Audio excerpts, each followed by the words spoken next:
केंद्रीय मंत्री और लोक जनशक्ति पार्टी के अध्यक्ष चिराग पासवान ने कांग्रेस और महागठबंधन पर तीखा हमला बोला है। एक बयान में उन्होंने कहा कि आज कांग्रेस वर्चस्व की लड़ाई लड़ रही है और ये लड़ाई महागठबंधन के अंदर ही चल रही है। उन्होंने दावा किया कि आने वाले दिनों में कांग्रेस और आरजेडी के बीच मतभेद इतने गहरे हो जाएंगे कि दोनों दल अलग होकर विधानसभा चुनाव लड़ेंगे।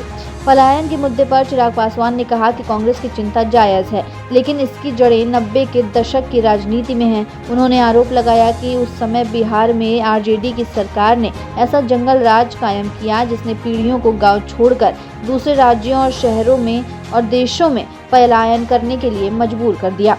चिराग पासवान ने मुख्यमंत्री नीतीश कुमार की तारीफ करते हुए कहा कि उन्होंने अपने शासनकाल में उस नींव को तैयार किया है जिस पर आगे की मजबूत व्यवस्था खड़ी हो सके।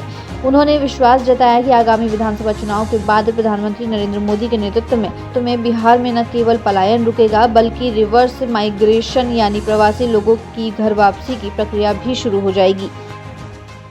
बिल्कुल एक्टिव हो गई है और वर्चस्व की लड़ाई पे है आज की तारीख में कांग्रेस। और ये वर्चस्व की लड़ाई गठबंधन के भीतर ही चल रही है।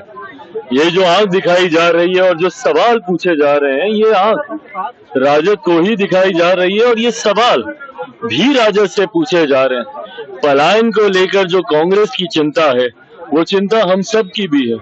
पर उस चिंता की शुरुआत कहाँ से हुई? याद करें 90 का वो दशक।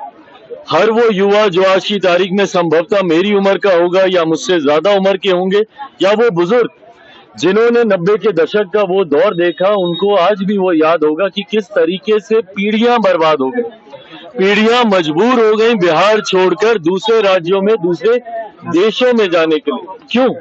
क्योंकि 90 के दशक में जिस तरीके से जंगल राज का माहौल राजद की सरकार में बना दिया गया, जहां आए दिन अपराध, बलात्कार, लूटमार, डकैती, दुकानें दिन दहाड़े लूट लेना, व्यापारियों की हत्या कर देना, ये एक आम बात बन गई थी। जिस तरीके से उस वक्त आम बिहारियों ने भयभीत होकर यहाँ से पलायन करना शुरू किया, उनकी आंखों में वो दुख आज भी दिखाई देता है।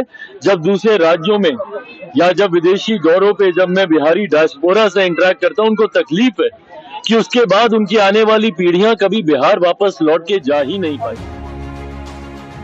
चिराग ने अपने बयान के माध्यम से बिहार की राजनीति में आने वाले समीकरणों को लेकर संकेत दिए हैं और विपक्षी महागठबंधन पर राजनीतिक हमले जारी रखे हैं।